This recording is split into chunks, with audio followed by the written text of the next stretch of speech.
Here it is all wrapped up. Basically, this is our relay panel here on the bottom, our main panel up here on the top, and then over here are our relay connections for any devices that we're using. These four I've got connected together.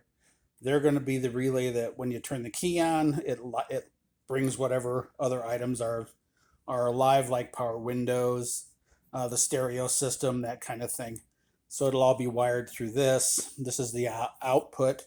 This is going to be your offset output, meaning that there's always power to here unless the key is on. So I'm probably just going to leave these dead ended. There's plastic covers on them, so it's easy enough to not worry about it. But if I do need power for something else opposite the relay, that's where we'll go. Generally, most of your automotive relays are just going to have these two banks, and then of course your hot and negative. But these came with the extra one, so I figured, well, what the heck, I'll wire them.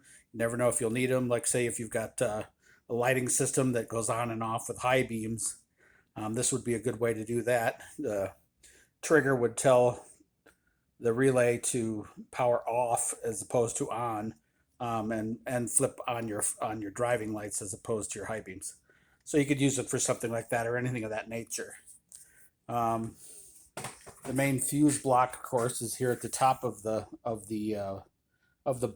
box, I guess you'd call it. It's not a fully enclosed box. The battery is underneath it. I'm not worried about any issues because there are two cutoffs for the battery. There's one in the main engine compartment and then one right below this. So you got two different areas you can shut off the battery if there's an emergency, and it's quicker than trying to pull off a cable or anything of that nature. Um, because of the nature of the battery, there are two outputs on it. That's one of the nice things about these batteries, the Optimas, is the output on the side will run from the back of the box up into the power, and then the regular battery power will run down into the cables to the main engine and the front of the car itself. But that's what it kind of looks like all wrapped up and put together. I'm mounting it like this because it is a lot more convenient and a lot more compact.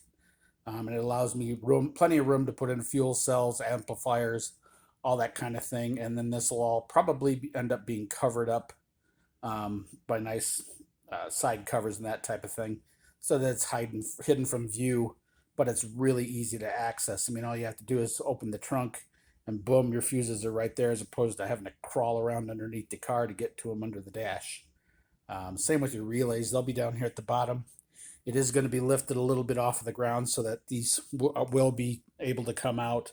These will be held down by wing nuts, and that way, if you do need to remove it, you could just undo your wing nuts, pull it up, and boom, it's ready to work. And of course, then we've got a whole nother bank of power on this side that we haven't even started to touch yet.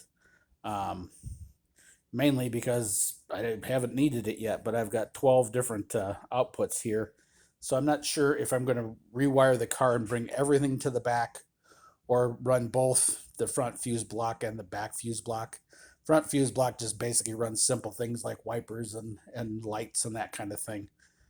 So definitely not an issue there. But later on, we may move it to the back. That way, we've got everything in one complete unit, and then everything's serviceable and very easy to work with. Down here is both the alarm system and the lock system. They do talk to each other with one remote, which makes life wonderful. Um, each has different features that I wanted. This particular one will roll up the windows and unlock the trunk, and this one does the door locks. So you have two separate relays. But what's really cool is if you push to unlock your doors and you hold the button, it triggers the second relay to send power out to the trunk and open the trunk. So it's pretty cool how it all works. And of course, we've got our relays and everything. We've got to hook up our wiring for the lights and the horn and all that kind of stuff, so that when the alarm is set, that it does alert somebody. And then we've of course got our little light to blink in the dashboard. Sorry about the focus and the color; it just keeps bouncing in and out. But that's the gist of the whole panel. Definitely makes life simple and easy to work with. Everything's where you can see it. I haven't decided if I like this at an angle yet or if I want it straight or on the front. Haven't really decided yet.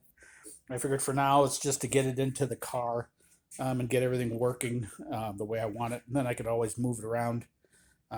As in any custom car build, we change our mind every week depending upon what we see and how we see it. But definitely this is what the package looks like together. And the next video I'll show you it in the car and actually functioning.